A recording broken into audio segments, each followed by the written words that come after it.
शेतकरी बांधवांनो, तालुका कृषी कार्यालय देवणी, जिल्हाधीशक कृषी अधिकारी कार्यालय लातूर, प्रकल्प संचालक आत्मा कार्यालय लातूर यांच्या वतीने सर्व शेतकरी बांधवाचे हार्दिक अभिनंदन. खरीप हंगाम 2026-27 आपल्यासमोर येऊन ठेपलेला आहे. यावर्षी खरीप हंगामामध्ये एल निनोचा प्रादुर्भाव जाणवणार आहे. आपण आहोत कवठाळा तालुका देवणी येथील प्रगतिशील शेतकरी श्री संगमेश्वर धोंडीराम पताळे. संगमजी नमस्कार. नमस्कार सर. मी आपल्या शेतामध्ये खास हे सरी पॅटर्न सोयाबीन टोकन बघण्यासाठी आलेलो आहे. आपण गेल्या वर्षीसुद्धा अशा प्रकारचं केलेलं होतं. शेतकऱ्यांना आपण एल निनोचा प्रादुर्भाव, कमी पाऊस आणि इतर काही गोष्टीचा परिणाम शेतीवरती पडू नये म्हणून सोयाबीन टोकन अवलंबावं या संदर्भामध्ये मी आपले यशोगाथा घेणार आहे. तर सर्वप्रथम तुमचं नाव, मोबाईल नंबर, गाव सांगा. नमस्कार सर, मी संगमेश्वर धोंडीराम पताळे, गाव कवठाळा, तालुका देवणी, जिल्हा लातूर, महाराष्ट्र. माझा मोबाईल नंबर आहे 8600242024. ठीक आहे. तर गेल्या वर्षीचं टोकनचं, तुमचं सोयाबीन टोकनचा काय अनुभव आहे? सर, मी गेल्या वर्षी 2 एकर क्षेत्रावर सोयाबीन टोकन केलं होतं. बरं. त्यामध्ये अशाच पद्धतीचं मी बेड पाडला होता. बरं. किती फुटाची सरी होती, बेड किती होता? सर, हा जो बेड आहे, बरं, आम्ही 2 फूट ठेवलेला आहे. बरं. हा 3.5 फुटाची आपली सरी आहे. बरं. आणि या सरीवरती आम्ही बरं. टोकनच्या साह्याने बरं. KDS 726 हां. या जातीचं आम्ही टोकन केलं होतं 2 एकरमध्ये. बरं. आपल्याला चांगलं उत्पन्न मिळालं सर गेल्या वर्षी. बरं. कसं आहे 2 एकरला एकरी काय उतारा पडला तुम्हाला? तर एकरी उतारा आपल्याला बघा 24.5 कट्टे आपलं सोयाबीन निघालं होतं.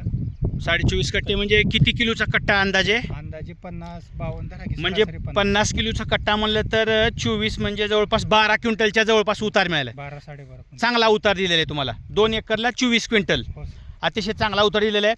आता यावर्षी खरीप हंगामामध्ये आम्ही आपल्या गावामध्ये खताचा संतुलित वापर, खेती बचाव अभियान आणि एल निनोचा उपाय योजना या संदर्भामध्ये तुम्ही काय सांगाल?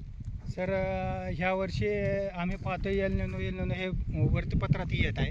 तरी पण मागच्या आठवड्यामध्ये आदरणीय आमचे राहुलजी जाधव सर, आमचे कृषी सहाय्यक यांनी गावामध्ये मंदिरामध्ये बैठक घेऊन यावर्षी एल निनोचा प्रादुर्भाव येणार आहे आम्हाला सांगितल्यानंतर आम्ही असं विचार केला की यावर्षी आपलं आणि भावाचं एक 5 एकर क्षेत्र मिळून आपण सरीच्या माध्यमातून टोकन या पद्धतीचाच अवलंब करावा, ह्यासाठी आम्ही सरी मारलेला आहे.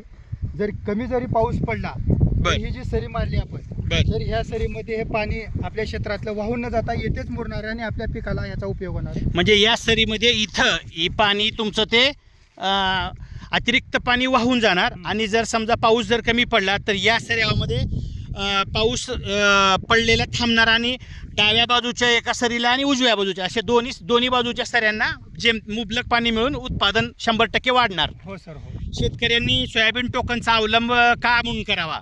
सर, सोयाबीन टोकनचा अवलंब करण्याचं मुख्य कारण आहे की सगळ्यांना आपल्याला जास्त उत्पादन घ्यायचं. बरं. मी प्रामाणिक सांगतो, आपल्याला जर उत्पन्न घ्यायचं असेल तर आपण सरीचाच उपयोग करावा.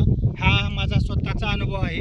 माझं बघून आजूबाजूचे शेतकरी हे प्रेरित होऊन ते करत आहे आणि हे मी पाहिले. आणि विशेष म्हणजे आम्ही सर ह्याच्यामध्ये पाहिले की आपण अंतर मेंटेन ठेवून सोयाबीनचं टोकन करून अतिरिक्त जे आपलं जे रोपं वाढणाऱ्या आपल्या रानामध्ये जे खताचं व्यवस्थापन असेल, खत जे अतिरिक्त पीक जे घेणार आहे त्या कमी पिकाला त्याची खताची उपलब्धता होणार आहे. अच्छा, म्हणजे एकंदरीतच सोयाबीन टोकन हे थोडंसं वेगळ्या पद्धतीने पेरलेलं पीक असणार आहे, बेडवरती पेरलेलं पीक असणार आहे.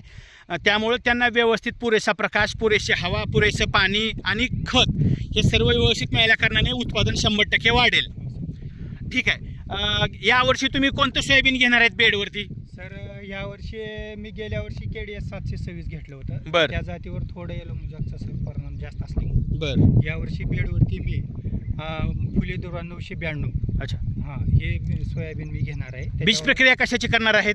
सर, बीज प्रक्रिया करत असताना आम्ही सुरुवातीला जे आहे त्याच्यामध्ये वाल्डन हे जे आपलं बुरशीनाशक जे आहे याची बीज प्रक्रिया करणार आहे. त्यानंतर आपल्याला जीवाणू खताची रायझोबियम अझोटोबॅक्टर जे जीवाणू आहेत, अच्छा, त्या जीवाणूची आम्ही बीज प्रक्रिया करून आम्ही याची पेरणी करणार. बरं. एकरी किती बियाणं लागणार आहे? सर, आपल्याला एकरी हे बियाणं टोकनच्या माध्यमातून केल्यानंतर जास्तीत जास्त आपल्याला 16 किलो बियाणं लागेल. कमीत कमी 13 ते 14 किलो बियाणामध्येच आपल्या एकरभर राहणार. तर एकंदरीतच यावर्षी खरीप हंगामामध्ये आपणास एल निनोचा प्रादुर्भाव, खताचा संतुलित वापर, खेती बचाव अभियान या अभियानाअंतर्गत संगमेश्वर पताळे यांनी सोयाबीन या पिकास सऱ्याच्या माध्यमातून म्हणजे सोयाबीन टोकनच्या माध्यमातून पीक पेरणी यावर्षी करायचे ठरवले असल्याकारणाने त्यांना निश्चितच उत्पादन 100% वाढीव मिळणार आहे, यात कसली शंका राहणार नाही. नमस्कार.